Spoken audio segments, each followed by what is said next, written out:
back again for the second time here with this live stream. I don't know why it shut off the first time, but we shall find out if it will go this time.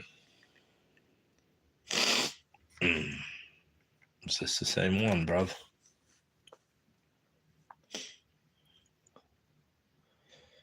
Let me see if it's working. It usually works, so I don't have a problem. But I don't think it's working.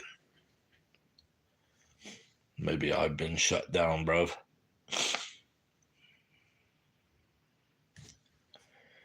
All right, shows I'm working, so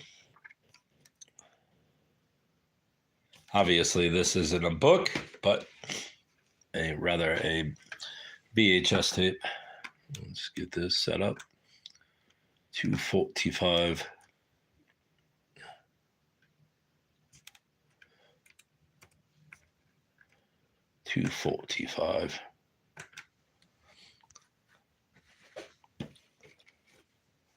See if it opens. Do this. Get rid of that. Get rid of that. All right. The first book is not a book, bruv. It is Vampire in Brooklyn. I'm not a particular fan of Eddie Murphy, but I like vampire movies, so bought it for 70 cents since it was on VHS. If it was DVD, I probably wouldn't have bought it, but VHS, I like. Ditto with this book. I probably wouldn't have purchased this if it were not a mass market paperback. And I don't like Stephen King either, but he's collectible, and I like the collectability of it, bruv, not the actual person or his stories.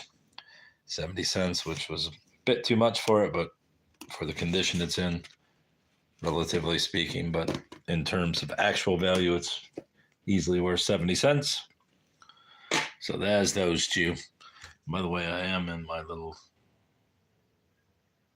enclosed porch where all my musty smelling books are being recuperated from their musty smell in the hot sun of the enclosed porch. Maya Angelou's The Heart of a Woman, a poet who I detest. But what is this book backwards? No. But it was signed, so Maya Angelou signed it, so that makes it probably a $30 or $40 book instead of a $3 or $4 book. So I was well prepared to pay the 95 cents for it. I will get my money back and make more money to buy other books. Purchased these both at a thrift store that have the same one as that one came from, where the paperbacks are 25 cents. So I got two copies, two different translations of Dante's Inferno. This one obviously looks like it has more explication of the book than this one. So yeah. This is on the cover of another book. What is it? Don't know what it is, but yeah. Two 25-cent copies of The Inferno. Finding an Ending, Reflections on Wagner's Ring by Philip Kitcher and Richard Schacht. Few musical works loom as large in Western cultures. Richard Wagner's full-part Ring of the Nibelung.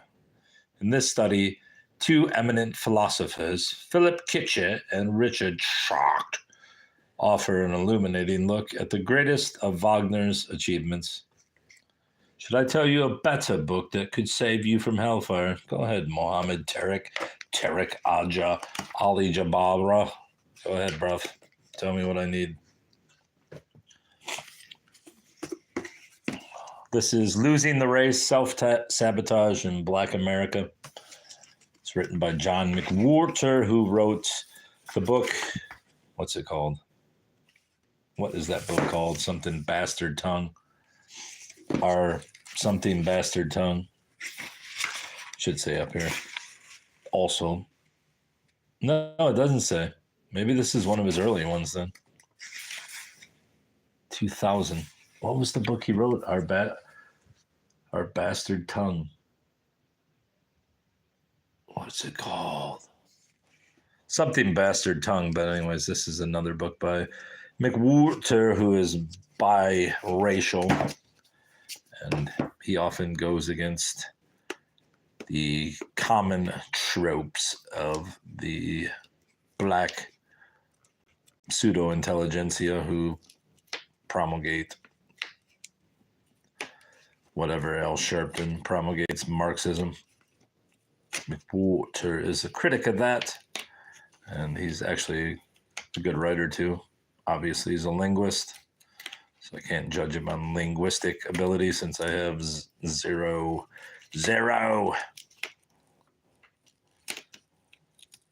Those books are not going to save you when you face hardness in your life.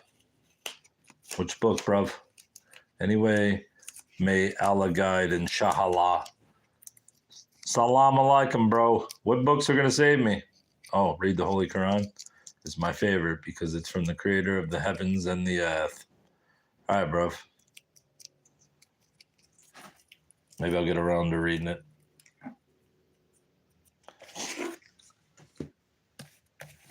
The Happenstance by Max Ellison, who I believe was a Michigan-based writer. Wait, no, this is Laurie Killeen, who forebears came from County Kilkenny, Ireland, lives in Novi, Michigan. What am I reading here? Did she illustrate this book or something? What the hell is she part of this? Dear Max, your poems came to me as printed happenings out of my own memory. I don't know what this means either.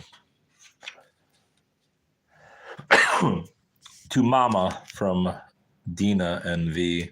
Max Ellison, signed 1972. He was a poet. I don't know if he was very good, because even though I have several of his... To an astronaut, you may go, but I'll stay here, safe within my biosphere.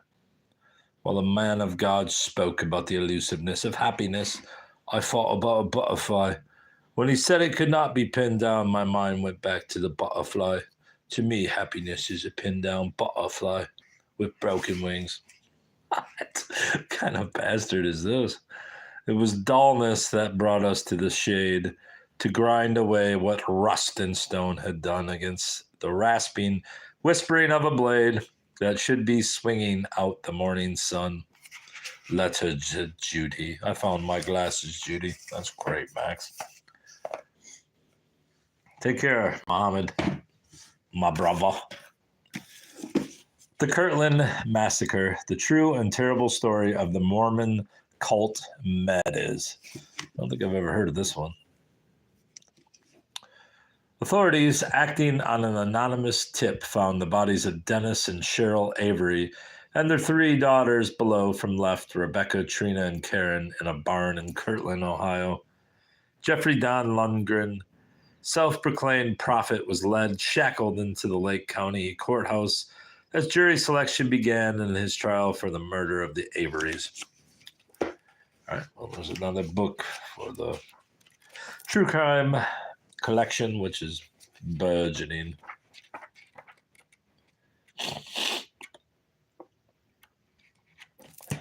What is that? Oh, she read January 9th or 903. Atomic Harvest, Hanford and the Lethal Toll of America's Nuclear Arsenal by Michael D'Antonio, forward by Stuart Udall. Hello, bruv. There he is. Guess this is about the poisoning of Washington State's Columbia River by nuclear waste. Gripping story of the betrayal of believing patriotic Americans by military-industrial complex and its deceit, generational damage, and cover-ups. Hanford may be the worst radioactive territory toxified by this governmental corporate alliance, but there are many more around the country where the same crimes and cover-ups occurred. Sure there were. This one cost $1.11, but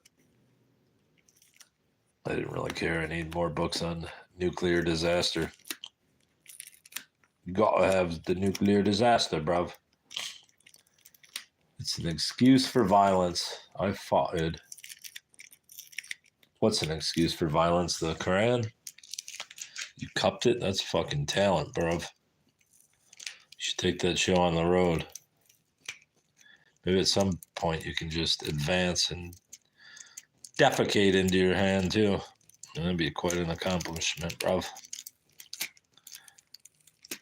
That's funny. One day I was at the Toledo Zoo, and some guy was mocking the monkeys they had out front. And suddenly the monkeys said, you know what? F you, bro. And then just started whipping feces from their enclosure at this dude. I showed him. I don't remember if he got hit or not. I don't think he did, but they were just gunning piles of feces at this dude. You don't mess with animals. It's like that guy that laughed at the tiger or whatever it was, and that tiger sought him out. Never laugh at a cat. They don't like it. Never laugh at a cat. That reminds me of my sister. Your sister throws feces?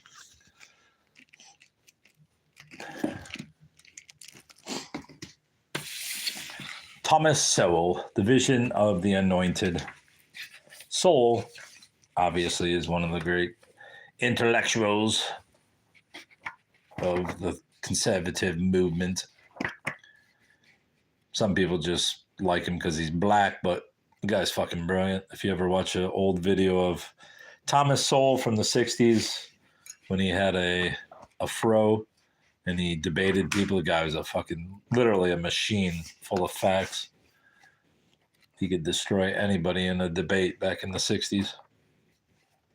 What's this? Somebody's airplane thing. Anyway, Sowell's got to be in his 90s at this point, and he's likely going to die, so I'll stock up on his books, and when he dies, just like every other person who has ever written a book, when they die, all their books go high in value. But I would have bought Sowell anyway, but this one has a little moisture exposed. I'm not pulling stickers off. That's the wrong thing to do. Don't do it, buddy.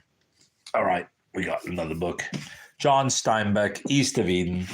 The book I wouldn't have bought normally, but it was only $0.25, so I may or may not have a copy of this in some form, hardcover, paperback, whatever, but 25 cents, you can't pass up a nice Penguin edition. Or is that Pelican? It looks like Penguin. Oh, you Penguin. You all Penguin. It does look like it has some moisture exposure to it. Never read much Steinbeck. Don't care for him. Leo Tolstoy, Resurrection. Never heard of this one, but Resurrection is the last of Tolstoy's major novels. It tells the story of a nobleman's attempt to redeem the suffering his youthful philandering inflicted on a peasant girl who ends up a prisoner in Siberia. Tolstoy's vision of redemption achieved through loving forgiveness and his condemnation of violence dominate the novel. All right. What's up, Brittany Witt? Catherine Maria Sedgwick, A New England Tale. Never heard of the book, but nice little Penguin classic. And this New England variation on the Cinderella plot. All right, that's interesting. The orphan Jane Elton fights to preserve her honesty and her dignity in a household where religion is much talked about, but little practiced. Curious. Through Jane, A New England Tale celebrates the evolution of the American subject, situating the heroine among a cast of characters who embody various shadings of moral, religious, and civic virtues and vices. Nice copy for $0.25. I don't know what it's about, obviously, other than what I just read. Graham Greene, Our Man in Havana. I think this one's a bit written up. No. M16's Man in Havana. Why does it say M16s? Oh, is that the group? Is Wormold, a former vacuum cleaner salesman turned reluctant secret agent and out of economic necessity. To keep his job, he files bogus reports based on lamb's tales from Shakespeare and dreams up military installations from vacuum cleaner designs. Then his stories start becoming disturbingly true. Oh, my nose. First published in 1959, Our Man in Havana is an espionage thriller, a penetrating character study, and a political satire that still resonates today. We shall see about that. Maybe Not by Colleen Hoover. Bought it for $25, along with about 10 of her other books, which I'm going to resell and make some money. Look at her. Hey guys, buy my books. Buy my books. So, Sydney says, she's seated on the couch next to me. I'm watching porn, naturally, because Bridget still refuses to give me the name of the one she was in. Sydney doesn't mind it, though. She's focusing on her homework, oblivious to the fact that I'm kind of having a minor internal freakout over the fact that I may or may not have just invited Bridget on a daytime date to run errands. What's up with Bridget? I glance at Cindy, and she's still focusing on her textbook, making notes. What do you mean?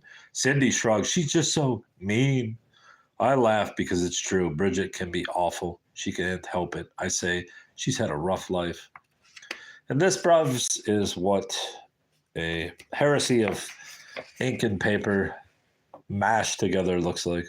A volume of twaddle not fit to be printed. But people like it, so I will sell it to them so I can buy other books. Speak Memory, Vladimir Nabokov. This book is rather marked up, but since it was only $25, it's weird. I was thinking about this book because I used to have a hardcover copy of it, and I gave it to a friend's daughter because she was into Nabokov. And yeah, for whatever reason, about a week or two ago, I was thinking about it. Now I have a less than desirable copy, but it's not that I'm going to read it. Is this a memoir? What's that called? Memoir? As conclusive evidence and then assiduously revised in 1966, it is an elegant and rich evocation of Nabokov's life and times. Yes, it's a memoir, autobiography, revisited. Brittany Witt, are you still here, bruv? I'm not here anymore myself. Go to the channel. The Possibility of Practical Reason. Let me grab some Pepsi or Diet Pepsi.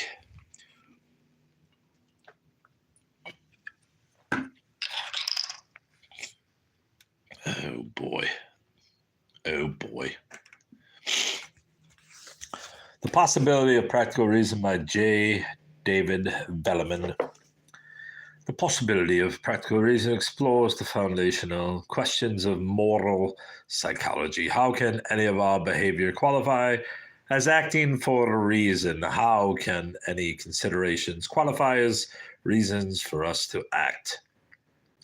David Velleman argues that both possibilities depend on there being a constitutive aim of action, something that makes for success in action as such, in the same way that truth makes for success in belief. Right? Philosophy. One of my least favorite authors. Well, she's not the author. Emily Dickinson is, but Helen Vendler is the editor of this.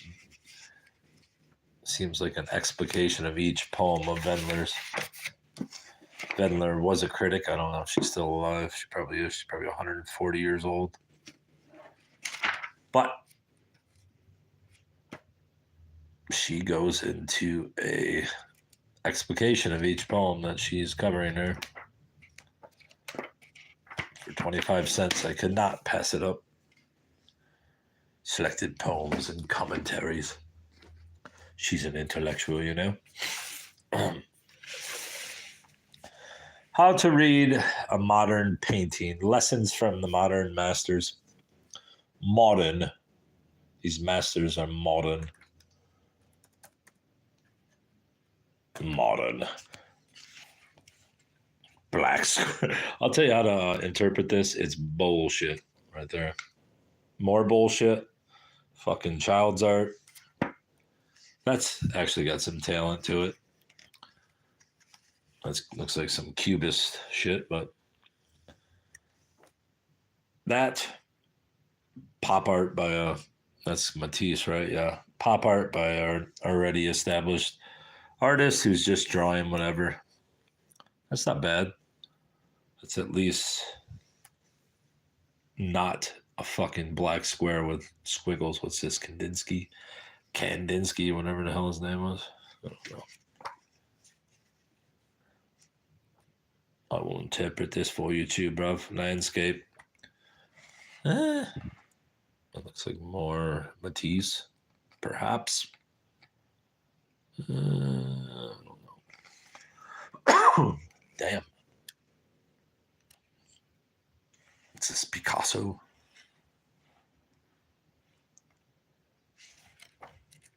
$0.25. Can't beat that shit. I mean, you could beat it. It could be 14 cents. Let's check out our other finds. Oh my God, that's fucking heavy. Holy shit. Oh. Might as well go for the whole enchilada here. Easter Island, Island of Enigmas by John Dos Passos, the novelist. I'm not sure why he wrote about this.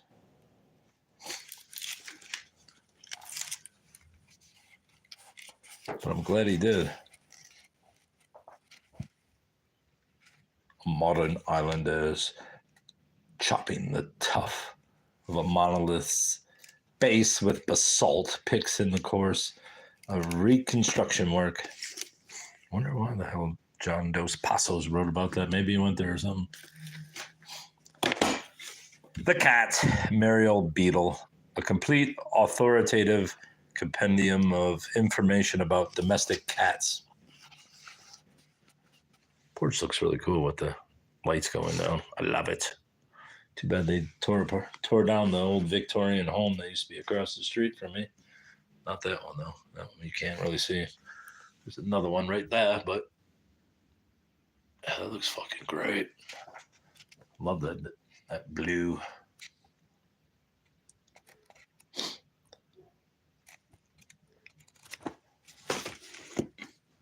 Includes answers to these and many more questions. Is killing an instinct in cats, or do they learn it? I'm pretty sure it's an instinct, bruv. What else we got? This is probably my best find of the day. The Witch's Workbook by Anne Grammary.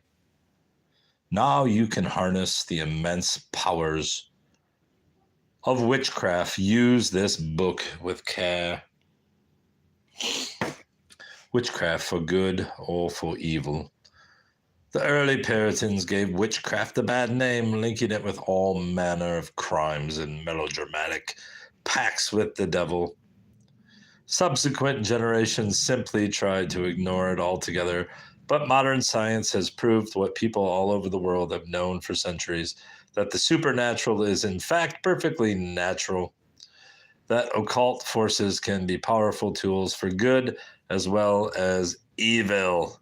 The symbols, tools, and techniques in this book may seem strange and exotic to you, but bear in mind that they come down to us from many different civilizations, societies which, though less advanced technologically than ours, understand the ways of the spirit world much better than we do. Use this book with care, with awe, with love. Blessed be. The only real flaw in this book is this. It has been opened between page 1 and 2, so it lays flat. Other than that, fucker's in great shape. Love it. Charles Berlitz's The Bermuda Triangle. I probably have 2 copies of this, but it's in great shape. It was only 50 cents. Might as well pick up another copy. The worst one will always be used for a reading copy, and eventually I will read it if I live to be 113 years old. Obviously, you know what the Bermuda Triangle is. What's this? Oh, yeah. A nice $2 purchase for a Canton and Salem High School 1981 yearbook. Didn't go there, but it's a local school. And it may come in some kind of usage for me at some point. Don't know. Shall see. Whoa. What's my battery gonna die on this fucking thing? No, I got an hour left. All right, Bobs. On to the next book. Picture Perfect 94 East Rockets, some school in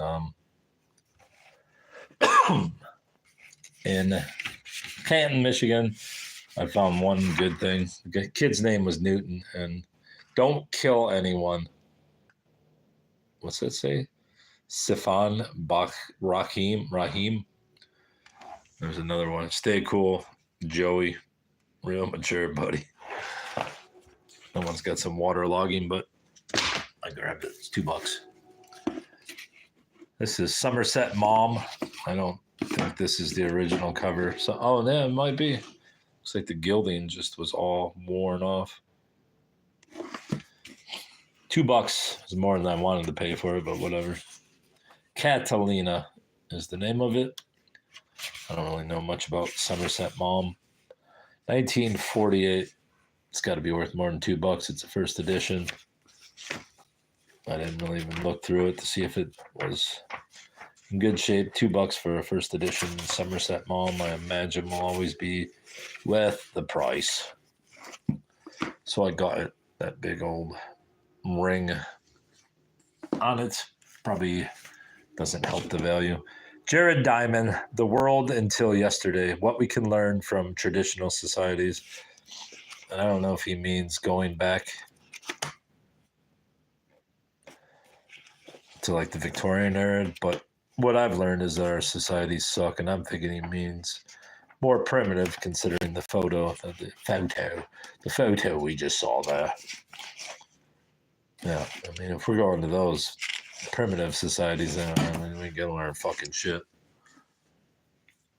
You can learn what not to do. Perhaps. Dawn of the Gods, Minoan and Mycenaean Origins of Greece. Some good illustrations in here. Ooh. This is a 50-cent book. Hey, what's up, little fucker? Little alien-looking bastard. Some boobs. They had boobs back then, too. Shocking. Wow. What's that? Is that a gopher? You have to admit, ancient art's pretty good. Look at that shit. What's that, Easter Island? That's a fucking great head there, bruv. This book I've never heard of, but as soon as I saw it, I grabbed it, and good that I did because it's worth some money. Not a lot, but like $15. The Voices of Silence. It is hard to judge very brilliant books, which may dazzle, deafen, and stun when they explode under our noses, but I have finally been brought to the conclusion that Melrose History of Art is not simply one of the best productions, but perhaps one of the really great books of all time. It's a biggin', that's for sure. It's a biggin'. God damn. Is that Medusa? That's Palmyra. The grandeur that was Rome. Or is that the artist? The Voices of Silence. Where's my favorite book, favorite find of the day? This ain't it. Oak Island by Randall Sullivan. The story of the world's longest treasure hunt. Pardon. Everyone knows what the Curse of Oak Island is, where they're looking for, what are they looking for? The Holy Grail, I think. I thought I had this book, but my libib shows that I did not, so now I do. Maybe I only have it in paperback. Oak Island, The Curse of Oak Island. Rebecca West, the judge, a Virago modern classic. Look at this lady. Hey, buddy. Her body would imprison her in soft places. She would be allowed no adventures other than love, no achievements other than birth. Ellen Melville is a beautiful red-haired suffragette who at 17 wants passion. Oh, she's 17, all right. I should have maybe read that. That convinces me it's going to be a terrible book. Bollocks to Alton Towers, Uncommonly British Days Out, by about 7 people, written. We've all driven past brown signs inviting us to visit unlikely sounding local attractions like Barometer World or a secret nuclear bunker. They're dotted the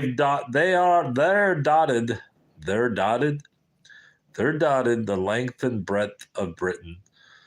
But how many of us have taken the time to visit? Not I, because I've never gone there. And I'll probably never be allowed back in the country if I left. And since I won't fly, I would have to take a ship or a paddle boat. And I ain't going to do it. The Interaction of Color by Joseph Albers. Wow. This book, considering that I am red-green colorblind, probably will elude my aptitude. I'm planning on selling it anyway, but is this about art or what? Doesn't really say. Printed in China. Are you kidding me? You fuckers are printing books in China now? China.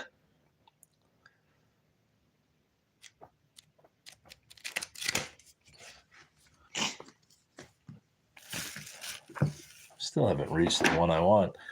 The Long Day Wanes, a Malayan trilogy by Anthony Burgess, author of A Clockwork Orange. Property of University of Wisconsin. Well, it was until somebody stole it. And then I bought it at a sale. Don't know what it's about. Does it say on the back? A tale of the British and the resentful burden, stalking one another in the tropic heat, one of the most revealing narratives about the East and the West since the passage to India. A cosmic comedy. There it is, the book I came for. Radical Spirits, Spiritualism and Women's Rights in 19th Century America. The highlight of my finds today. It would be hard to imagine a book that more insightfully combined gender, social, and religious history more perfectly than Radical Spirits. Brand speaks powerfully to issues of women's creativity, spiritual as well as political. Well, considering that the Fox sisters perpetrated one of the greatest hoaxes in the world, and it sprung into an entire religion, tells you something. But I've always been interested in spiritualism since I heard of it, and I don't think I'm ever getting this sticker off. Nope. That sticker will stay forever, bruv. But yeah, this is my best find of the day. Don't know if it's worth anything. And I may actually have the book since I couldn't scan the barcode. Check my libib, and it's not in very good shape. I may read this on this channel. In fact, I probably will. Maybe this month, since it's, Women's History Month. Perhaps I'll read this, bruv, after I'm done with that Donna Tartt book. What else we got in our bag? Low. Charles Fort. Was it Fort, one of the early spiritualists? Or am I making that up? This is obviously a reprint of Charles Fort's writings, which I believe are long out of print. Charles Fort was an intellectual adventurer, deep-dyed scholar of the weird, whose work paved the way for generations of researchers. Writing in the early 20th century, Fort pursued unexplained phenomena with feverish intensity and a rare sense of humility. Fort's Low is a classic work of studied iconoclasm, a restless ensemble of anecdotes that produce a singular sense of unease, mingled with awe, gape-jawed amazement, and a pang of existential fright. What's really frightening is that my nose was fine until I came on this damn porch. It's probably all those musty books killing me.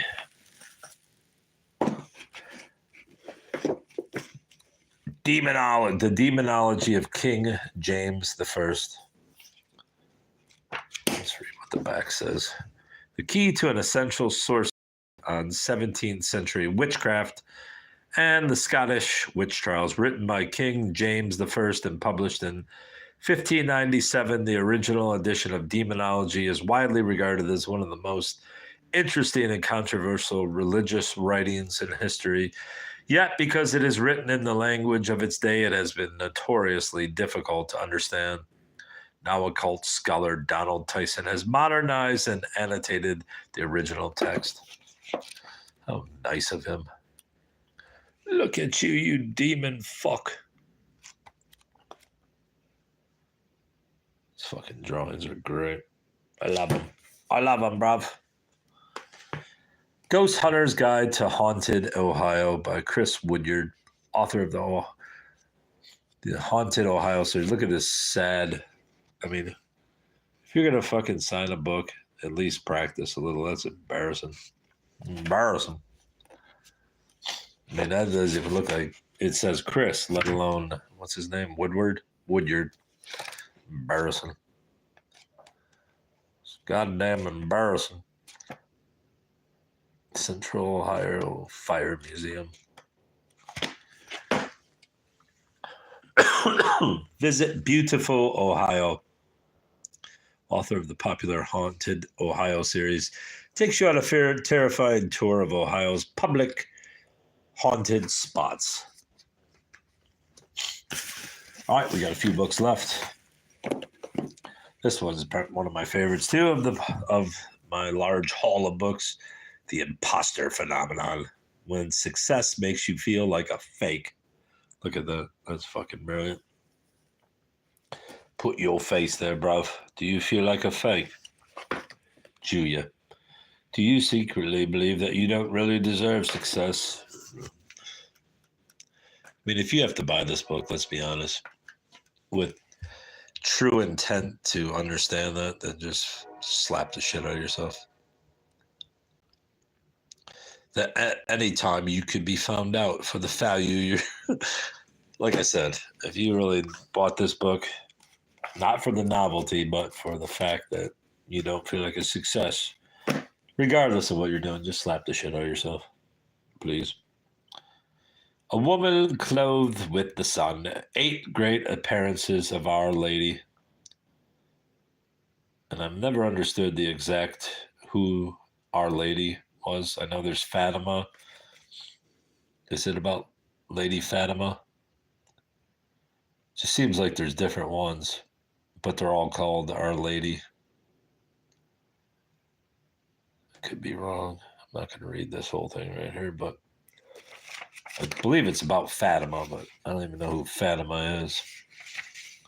8 Great Appearances of Our Lady in Modern Times. I've probably got a dozen to 15 copies of books on this sort of subject, and I don't know shit about it, which is embarrassing. But whatever.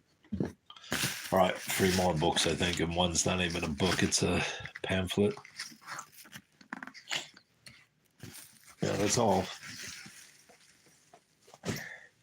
Detroit Public Schools, Directory and Bylaws, 1937 and 38. Couldn't pass up a good piece of ephemera, even though it doesn't really say much about anything. It's just obviously information. But it may come in handy at some point to somebody or me. Or me. There may be a name in here that I need to fucking research. What do you think, bros? Yeah. Guests of the Emperor, Janice Young Brooks. Behind the barbed wire of a Japanese prison camp, 4 extraordinary women struggled to survive. I don't know if they mean the West Coast ones that are beloved Democrats set up and put Japanese Americans in, but privileged and innocent. They thought they were protected from the ravages of the Second World War. But when Singapore fell early to the Japanese, there was no escape. All right, this is actual Japanese internment camps and not American Japanese internment camps. So that changes it a bit, but it's an internment camp nonetheless. So I would have got it regardless. Kyotsi, the commanding officer shouted. He snapped something to the other soldiers, and they started laughing and jabbing at the group of women toward the sea. I think they just want us to go someplace else. The woman with the tiny top knot said, God knows where, but let's pretend to swim back to Singapore. All right, then. And lastly, we have We the Living by Ayn Rand, obviously. Old copy. What year is it? Signet Book. 1960? Forward. I had not reread this novel as a whole since the time of the first publication in 1936 until a few months ago. I had not expected to be as proud of it as I am. Too many writers declare that they never succeed in expressing fully what they wished to express, and that their work is only some sort of approximation. This is a great novel. Read it a few times. It's nice to have a vintage copy at that. She would die to live and love, and she would also whore herself out to those who found in Ayn Rand's bestsellers The Fountainhead and Atlas Shrugged, a powerful voice raised in defense of the individual. This book is a must. It proclaims the same explosive philosophy, and its theme is one of the most significant of our day. The right of the individual to the pursuit of his own happiness. It portrays the impact of the Russian Revolution on free people who demand the right to live their own lives. It tells of a girl's passionate love held like a fortress against the viciousness, cruelty, and oppression of a totalitarian state. It's got a few problems, bruv, but other than that, it's great. Just fucking great. Be great if it was signed by Ayn Rand. Probably be worth $10,000, but it's not. Maybe I'll reread this. Chew. All right, that's all, bros. Goodbye. Goodbye.